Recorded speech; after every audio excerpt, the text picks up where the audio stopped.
नमस्कार, हम्म, स्वागत है आपका आज के कार्यक्रम में। मैं हूं पूर्णिमा शर्मा। तो चीन बिल- को रहस्यों के आवरण में ढका हुआ मुल्क माना जाता है। चीन की मानसिकता को समझने का सही तरीका क्या है? और जिस तरह कहा जा रहा है कि 2049 तक चीन दुनिया का सबसे प्रभावशाली देश बनने का सपना देखता है, तो उसमें कैसे भारत उसके इस सपने की, इस आकांक्षा के आड़े आ रहा है, और क्यों चाइना भारत को लगातार दबाने और नीचा दिखाने की कोशिशें करता रहता है? तो ड्रैगन ने हाथी को क्यों डसा? भारत और चीन के रिश्तों की कहानी को बताती ये किताब वरिष्ठ पत्रकार रंजीत कुमार जी ने लिखी है, जो कि वुल्फसन प्रेस फेलो रह चुके हैं कैम्ब्रिज यूनिवर्सिटी में, और टाइम्स ऑफ इंडिया ग्रुप के हिंदी अखबार नवभारत टाइम्स के डिप्लोमेटिक एडिटर रह चुके हैं।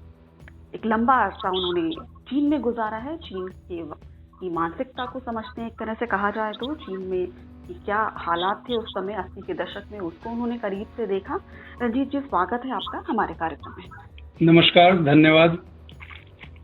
तो रंजीत जी, आप चीन को क्यों रहस्यों के आवरण में ढका हुआ मुल्क माना जाता है? और जिस तरह आपकी किताब की अगर हम बात करें, जिसमें भारत और चीन के रिश्तों की चर्चा है, और बहुत विस्तार से और बहुत ही रोचक तरीके से जिसमें आपने कई पहलुओं को छुआ है चीन से जुड़े हुए, तो आपसे हम समझना चाहेंगे कि क्यों इतने लेयर दर लेयर चीन को समझना इतना मुश्किल क्यों है? देखिए, चीन का 5000 साल का एक सभ्यता का इतिहास रहा है। जी। चीन को इस बात पर गर्व है और चीन इस सभ्यता को आधार बना करके दुनिया को पर अपना प्रभुत्व जमाना चाहता है। देखिए, चीन को प्रतीक के तौर पर ड्रैगन के नाम से जाना जाता है। जी। ड्रैगन चीन के प्राचीन किंवदंतियों में 2000 सालों से प्रचलित एक दैत्याकार सांप की तरह एक जानवर रहा है। और दूसरी ओर भारत में हाथी को भारत के प्रतीक के तौर पर देखा जाता है। हालांकि आधिकारिक प्रतीक हाथी को नहीं बताया गया है, लेकिन ड्रैगन और हाथी को लेकर के जो उपमा बना करके दुनिया भर में तुलना की जाती है भारत और चीन को लेकर के, वो काफी रोचक है। ड्रैगन एक वास्तविक जानवर नहीं है, एक काल्पनिक जानवर है जो एक दैत्याकार सांप की तरह लगता है। और जब चीन के नेता ये कहते हैं कि ड्रैगन और हाथी को आपस में नृत्य करना चाहिए, तो बड़ी हैरानी होती है। आखिर ड्रैगन और हाथी आपस में कैसे नृत्य कर सकते हैं? दोनों में दोस्ती कैसे हो सकती है? यह एक दुनिया के सामरिक पर्यवेक्षकों को हैरान करता है। यह बात लोगों को विस्मय पैदा करती है कि ड्रैगन और हाथी कैसे आपस में साथ साथ दोस्ती बना सकते हैं, क्योंकि ड्रैगन की जो महत्वाकांक्षा है दुनिया पर राज करने की, और भारत उस महत्वाकांक्षा में आड़े आ रहा है। चीन को यही बात खटक रही है कि एशिया में एकमात्र छत्रप बनने की जो उसकी महत्वाकांक्षा थी, भारत ने उसे चुनौती दी है। और चीन को यह बात चूंकि पसंद नहीं आ रही, इसलिए चीन ने भारत को हर मंच पर, हर अंतर्राष्ट्रीय मंच पर नीचा दिखाने की कोशिश की है। और हाल में जिस तरह से लद्दाख के सीमांत इलाकों में चीन की सेना ने भारतीय इलाके पर अतिक्रमण किया है, वह चीन की रणनीति की एक मिसाल है। जी। रंजीत जी, आपने चीन में एक लंबा अरसा बिताया है और आपने उसे एक चालबाज देश के तौर पे विकसित होते हुए देखा है। और चीन को लेके भारत ही नहीं, दुनिया भर, पूरी दुनिया चिंतित रहती है। जो उसकी जिस तरह से चीन के कारनामे होते हैं उन्हें लेकर। तो जिस तरह कहा जाता है कि लगातार हमने देखा है कि चीन भारत के प्रति आक्रामक रवैया अपनाता रहता है। तो चीन के अगर हम भारत और चीन में तुलना करें, तो जिस तरह की माइंडसेट को चीन के समझने की बहुत ज़रूरत है। भारत में शतरंज खेला जाता है, लेकिन चीन में वेची खेला जाता है। तो क्या उस खेल के जरिए चीन को बेहतर ढंग से समझा जा सकता है? चीन की स्ट्रैटेजी को, चीन की जो सोच है उसको? देखिए, प्राचीन काल से ही चीन के शासक एक नई तरह की रणनीति पर अपने देश को आगे बढ़ाते रहे हैं। और वह रणनीति रही है कि किस तरह से चीन की सीमाओं को विस्तार दिया जाए, चीन की सीमाओं को फैलाते रहा जाए। और इसी रणनीति के तहत चीन के शासक सदियों से अपने भौगोलिक इलाके का विस्तार करते रहे हैं। चीन का आज का जो इलाका है, तिब्बत का, सिंचियांग का और इनर मंगोलिया, भीतरी मंगोलिया जिसे कहते हैं, ये चीन के मौलिक हिस्से नहीं रहे हैं। चीन के शासकों ने 17वीं 18वीं सदी के दौरान इन सारे भूभाग पर कब्जा स्थापित कर अपना शासन स्थापित किया। तो चीन की यह रणनीति शुरू से रही है कि अपने प्रभाव का किस तरह से विस्तार किया जाए, और अब जब आधुनिक दुनिया में चीन एक विश्व की ताकत के तौर पर उभर चुका है, तो वह उसकी मंशा है, उसका सपना है, वो अपने देश के वासी लोगों को ये सपना दिखा रहा है कि वह एक कुछ सालों के बाद दुनिया का सबसे शक्तिशाली देश बनकर उभरे। 2049 तक जब चीन की स्थापना की 100वीं सालगिरह मनाई जाएगी, चीन के मौजूदा राष्ट्रपति शी जिनपिंग ने अपने देशवासियों को यह सपना दिखाया है कि वो दुनिया का नंबर 1 ताकतवर देश बनेगा। अमेरिका को पछाड़ करके वह दुनिया की सबसे बड़ी ताकत बन जाएगा। तो चीन की यह जो महत्वाकांक्षा है, उसे लागू करने के लिए चीन एक चालबाज रणनीति अपना रहा है। जैसा कि मैंने अपनी पुस्तक में लिखा है, चीन क्यों एक चालबाज देश है। देखिए, ये जो मुंह पर मीठा बोलने की रणनीति होती है और पीठ में छुरा घोंपने की रणनीति होती है, मुंह में राम बगल में छुरी वाली जो रणनीति होती है, चीन उसी नीति पर सदियों से चलता रहा है और आज भी चलने की कोशिश करता है। जैसा कि वो भारत के साथ दोस्ती की बातें करता है और दूसरी तरफ वो भारत पर सैन्य अतिक्रमण भी करता है, पीठ पर वार करता है। तो भारत एक मिसाल है सारी दुनिया के लिए कि किस तरह से वो अपने दोस्त के साथ दोस्ती की बातें कर करके पीठ में छुरा घोंपने की रणनीति अपनाता है। जी, रंजीत जी, अपनी किताब के पहले अध्याय में, जिसका नाम है नीची पाओलुमा, इसको हम किस तरह से इस महामारी से, इस पैंडेमिक से जोड़कर देख सकते हैं? देखिए, चीन आज एक बहुत ही समृद्ध ताकतवर देश बन चुका है, लेकिन यदि हम हजारों साल पहले चीन का इतिहास देखें तो चीन में बहुत ही गरीबी थी, भूखमरी थी। चीन के जो आम लोग थे बहुत गरीबी अभाव की अवस्था में रह रहे थे। अब खाने पीने की भी उनकी इतनी समस्या थी कि वो कीड़े मकोड़े, जीव जंतुओं को खा करके अपना गुजारा करते थे। तो चीन की यह जो परंपरा रही है, कीड़े मकोड़े खाने की, हिंसक प्रवृत्ति की जो परंपरा उनकी बन चुकी है, आज भी चली आ रही है। हालांकि आज के चीन में काफी समृद्धि हो चुकी है, लेकिन उनकी खान पान की आदतें नहीं बदली है। उनकी मानसिकता वही बनी हुई है, उग्र मानसिकता, हिंसक मानसिकता, उससे अभी तक वो उबर नहीं पाए हैं। और यही वजह है कि चीन आज न केवल भारत बल्कि अपने सभी पड़ोसी देशों के साथ इसी तरह का व्यवहार कर रहा है। उनके खिलाफ आक्रामक रवैया अपना करके उन्हें दबाने की कोशिश करता है, उनके भौगोलिक इलाकों पर कब्जा करने की कोशिश करता है और आर्थिक और सामरिक प्रभुत्व जमा करके पूरे विश्व में अपना प्रभुत्व जमाने की कोशिश, रणनीति पर चीन चलता रहा है। जी, कब चीन चालबाज बन गया, या फिर वो हमेशा से ही ऐसा चालबाज था?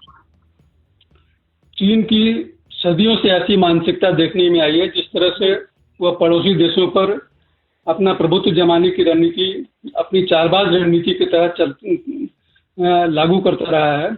वह यह साबित करता है कि चीन एक शुरू से ही चालबाज देश रहा है और इसी चालबाजी की बदौलत चीन ने अपने भौगोलिक इलाके का विस्तार किया। तिब्बत कभी एक स्वतंत्र देश होता था, सिंचियांग का इलाका, पूर्वी तुर्किस्तान का इलाका कभी स्वतंत्र देश होता था, मंगोलिया का इलाका, उसका बहुत बड़ा इलाका चीन ने अपने कब्जे में कर लिया। तो चीन ने बड़ी चालाकी से अपने भौगोलिक इलाके का विस्तार किया। तो यही चीन की एक ऐतिहासिक हम सोच कह सकते हैं कि वो अपने इलाके के विस्तार का, अपने देश के सामरिक प्रभुत्व का विस्तार का, जिस तरह से वो की रणनीति चलता रहा है, वह उजागर करता है कि चीन किस तरह से पूरे विश्व पर अपनी प्रभुत्व जमाने की कोशिश कर रहा है। जी, साथ ही बहुत ही जिस तरह शी जिनपिंग की बात की जाए तो चिंता की बात यह है कि इनकी अगुवाई में जो चीन की कम्युनिस्ट पार्टी ने दुनिया भर में, आप जिस तरह बता रहे हैं कि अपनी एक्सपेंशनिस्ट पॉलिसी, विस्तारवादी अभियान को चलाया, क्यों भारत ही उसके निशाने पर ज्यादा है? भारत चीन के निशाने पर इसलिए ज्यादा है कि चीन की महत्वाकांक्षा में भारत आड़े आ रहा है। चीन एकमात्र छत्रप बनने की जो चीन की रणनीति है, महत्वाकांक्षा है, भारत उसे चुनौती दे रहा है। चीन को यह बात पसंद नहीं आ रही है। भारत ने जिस तरह से हिंद प्रशांत के देशों के साथ एक चतुर्पक्षीय गठजोड़ बना करके चीन की चुनौती का मुकाबला करने के साथ साझेदारी की रणनीति अपनाई है, अमेरिका के साथ, ऑस्ट्रेलिया, जापान के साथ, चीन को यह बात पसंद नहीं आ रही है। चीन को लग रहा है कि भारत इस तरह से एशिया में चीन के एकाधिकार को चुनौती देने की रणनीति पर चल रहा है। इसलिए दुनिया की नजरों में भारत को नीचा दिखाने के लिए चीन ने हाल में भारत के इलाके पर सैन्य अतिक्रमण किया है और भारत पर सैन्य दबाव बना करके भारत को झुकाने की रणनीति अपनाई है, ताकि दुनिया को लगे कि चीन कितना ताकतवर देश है और वह भारत जैसे देश को भी दबा सकता है। क्या आपको कहीं लगता है कि इसके पीछे क्योंकि चीन की ये कोशिश हो सकती है कि बार बार वो अपने लोगों का ध्यान बॉर्डर पर क्यों लगाना चाहता है? क्या वहाँ इस समय शी जिनपिंग के समय में इस समय क्या बहुत सारी आंतरिक चुनौतियों का भी सामना कर रहे हैं? देखिए, भारत और चीन के रिश्ते 90 के दशक में और मौजूदा सदी के पहले दशक में काफी अच्छे होने लगे थे, लेकिन 2013 से जब से शी जिनपिंग चीन के राष्ट्रपति बने हैं, उनकी महत्वाकांक्षाएं भारत और चीन की दोस्ती में आड़े आने लगी। शी जिनपिंग चीन को दुनिया का सबसे शक्तिशाली देश बनाना चाहते थे और इसी महत्वाकांक्षा के तहत महत्वाकांक्षा को हासिल करने की रणनीति के तहत उन्होंने भारत के खिलाफ सैन्य दबाव बनाने की कोशिश की। 2013 के बाद से चीन की सेना ने भारत पर 5 बार सैन्य अतिक्रमण किया है। यह दिखाता है कि चीन के राष्ट्रपति भारत के खिलाफ कितना आक्रामक रवैया लेकर के चल रहे हैं और न केवल भारत बल्कि दक्षिण चीन सागर में जो समुद्र तटीय देश हैं उनके समुद्री पर भी चीन जिस तरह से अपना प्रभुत्व जमा रहा है, वह चीन की समग्र रणनीति की ओर इशारा करता है। जी, साथ ही अगर हम पीछे चले जाएं, चीन के अगर कल्चर की बात करें तो वहाँ से माओ सूट को हटाया गया जिसका आपने जिक्र किया अपनी किताब में, और वेस्टर्न कोर्ट ने उसकी जगह ली। किस तरह से ये ट्रांजिशन हुआ, और ये भी लिखा आपने कि उस समय वेस्टर्न सूट जो है उनको सिलने वाले जो कारीगर हैं वो भी नहीं मिलते थे। देखिए, माओ त्से-तुंग के शासनकाल में चीन आर्थिक तौर पर प्रगति नहीं कर सका। हालांकि सामाजिक और राजनीतिक क्रांति चीन में बेमिसाल देखी गई, लेकिन चीन आर्थिक तौर पर काफी पिछड़ा रहा।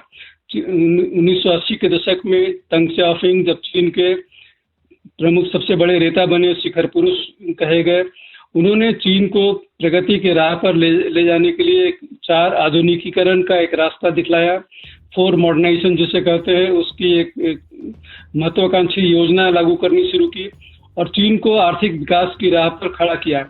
जब चीन के नेता तंग शाओपिंग कहते थे कि अभी वक्त शांति का है, शांतिपूर्ण विकास का है, अभी हम दुनिया के साथ टकराव के रास्ते पर नहीं जा सकते।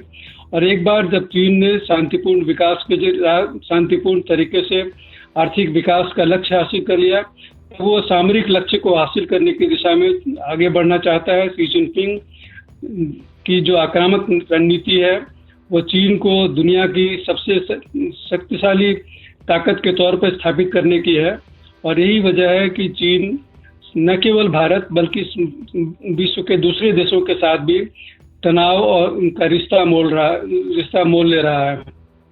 जी, साथ ही अगर हम चीन के कल्चर की बात करें तो, और भारत जिस तरह आपने अपनी किताब में जिक्र किया, आपने लंबा समय 80 के दशक में गुजारा है चीन में, आप बीजिंग में रहे हैं, तो वहाँ पर जिस तरह ये कहा जाता है कि वहाँ भारतीय फिल्मों को बहुत पसंद किया जाता है और जो चीन में भारत को पश्चिमी स्वर्ग की तरह देखा जाता है, खासकर उन लोगों में जो बौद्ध धर्म से प्रभावित हुए। तो ऐसे में कई ऐसी बातें हैं जिसको चीनी लोगों ने भारत के अपनाया या पसंद किया, लेकिन वो भारत सभ्यता को क्या पूरी तरह समझते हैं, और भारत में या लैंग्वेज बैरियर था या क्या था, हम उतनी अच्छी तरह उनकी सिविलाइजेशन को या चीन को नहीं जानते, और क्या तरीका है चीन को बेहतर समझने का या उसकी मानसिकता को या उसकी सोच को बेहतर ढंग से समझने का। देखिए, 70 के दशक तक जब माओ त्से-तुंग का शासन चीन पर रहा, चीन एक पूरी तरह बंद समाज था। लेकिन 80 के दशक में तंग शाओपिंग ने जब चीन का शासन संभाला तो चीन के द्वार बाकी दुनिया के लिए खोल दिए। उन्होंने कहा कि चीन के घरों की सारी खिड़कियां, सारे दरवाजे खोल दो ताकि एक नई स्वच्छ हवा अंदर प्रवेश कर सके। इनका इनका कहने का तात्पर्य यह था कि दुनिया के जो दूसरे देश हैं वहाँ की संस्कृति और अन्य बातों का चीन में प्रवेश करने दो। उसी नीति के तहत तंग शाओपिंग ने विदेशी फिल्मों को चीन में दिखाने की अनुमति दी और इसी नीति के तहत भारतीय फिल्में चीन में काफ़ी लोकप्रिय हुई। 80 के दशक में जब मैं चीन में रहता था वहाँ नूरी फिल्म काफ़ी लोकप्रिय हुई थी और मुझे याद है कि रविवार की एक शाम को चीन के टेलीविज़न पर, उस समय एक ही चैनल होता था, जब रविवार की शाम को प्राइम टाइम पर 6 बजे नूरी की फिल्म दिखाई गई तो न केवल चीन की राजधानी पेइचिंग बल्कि पूरे चीन की सड़कें और गलियां सुनसान हो गई थी, क्योंकि चीन का हर आदमी टेलीविज़न के सामने बैठा हुआ था। नूरी फिल्म को चीनी में डब करके दिखाया गया था और जब मैं वहाँ पर सड़कों पर घूमता था तो चीनी लोग मुझे भारतीय की तरह तुरंत पहचान लेते थे और नूरी फिल्म के नायकों की तरह वो मुझे याद करने लगते थे और कहते थे कि आप नूरी फिल्म का गाना सुनाइए। तो इस तरह से भारतीय फिल्में चीन में काफ़ी लोकप्रिय हुई और आधुनिक काल में भी दबंग और 3 इडियट जैसे फिल्में चीन में काफ़ी लोकप्रिय हुई। तो इसकी वजह यह थी कि चीन में जो जिस तरह से सांस्कृतिक दरवाजे चारों तरफ से बंद थे, घुटन महसूस कर रहे थे चीन के लोग, उन्हें एक नई हवा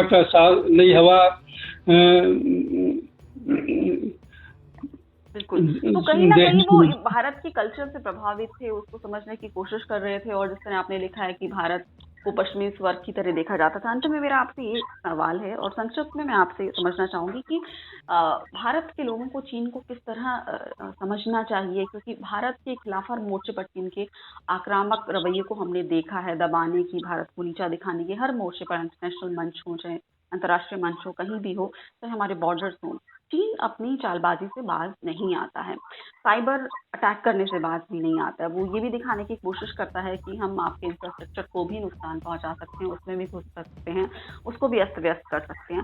तो चीन से निपटने का क्या तरीका होगा बेहतर? देखिए, सबसे पहले तो हर भारतीय रणनीतिकार को ये समझना होगा कि चीन जो बोलता है वो करता नहीं है। चीन मुंह पर कुछ बोलता है और पीठ पर कुछ और करता है। मुंह में राम बगल में छुरी वाली रणनीति अपना करके चलता है। सामने आने पर दोस्ती की बातें करता है और पीछे हटने पर पीठ पर वार करने से नहीं चूकता। तो हर भारतीय रणनीतिकार को यह देखना होगा कि चीन के साथ दोस्ती की बातें करते हुए उसके साथ रिश्ते कैसे आगे बढ़ाएं। रिश्ते बढ़ाने जरूरी हैं। चीन भारत का पड़ोसी देश है। चीन एक दुनिया की आर्थिक ताकत है। दोनों देशों के बीच आर्थिक रिश्ते मजबूत होने भी जरूरी हैं, लेकिन इन आर्थिक रिश्तों में संतुलन कैसे लाया जाए, भारतीय नेताओं को यह देखना होगा। चीन को हर नजरिए से परख करके ही, उन्हें समझ करके ही चीन के साथ रिश्ते विकसित करने की रणनीति भारतीय रणनीतिकारों को अपनानी होगी। जी, तो बहुत बहुत शुक्रिया रंजीत जी हमसे बात करने के लिए और अपनी किताब में आपने जितने विस्तार से चीन के बारे में बताया और हम इस कार्यक्रम को जो भी लोग सुन रहे हैं उनको बताना चाहेंगे कि बहुत ही इंटरेस्टिंग तरीके से किताब लिखी गई है कि आप एक बार इसे पढ़ना शुरू करते हैं तो एक चैप्टर के बाद दूसरा आप जानना चाहते हैं चीन के बारे में, और अगर आप चीन के बारे में कुछ भी नहीं जानते तो भी ये किताब आपके लिए उतनी ही इंटरेस्टिंग होगी, क्योंकि हमारा पड़ोसी देश है और जिस तरह से इसका जिक्र आता है बार बार बॉर्डर की बात हो, चाहे हमारी बायलैटरल ट्रेड की बात हो, चाहे हमारी बॉर्डर की सिक्योरिटी की बात हो, चीन की चालबाजियों पर बार बार जिक्र आता है। उसकी इस सोच को समझने की ज़रूरत है, उसकी मानसिकता को समझने की ज़रूरत है। और जिससे कहा जाता है कि अगर आप आसान शब्दों में अपनी बात को कह दें तो वो आपके एक्सपीरियंस को भी बताता है कि उस विषय पर आपकी कितनी गहन जानकारी है, कितनी बेहतर ढंग से आप उस विषय को जानते हैं, समझते हैं। तो बहुत बहुत शुक्रिया रंजीत कुमार जी हमसे बात करने के लिए और चीन के से जुड़े कई पहलुओं पर, कई पक्षों पर विस्तार से चर्चा करने के लिए। हम आगे भी आपकी किताब की अलग अलग, क्योंकि बहुत सारे जो पहलू हैं वो अनछुए रह गए, इतने कम समय में इस पर बातचीत कर पाना संभव नहीं है। आगे की हम इस अपने कार्यक्रमों में भी इस पर चर्चा करते रहेंगे। बहुत बहुत शुक्रिया। हमसे शुक्रिया जुड़ने पूर्णिमा जी, चर्चा के लिए, मेरी पुस्तक को चर्चा में लाने के लिए शुक्रिया। जी, धन्यवाद। धन्यवाद।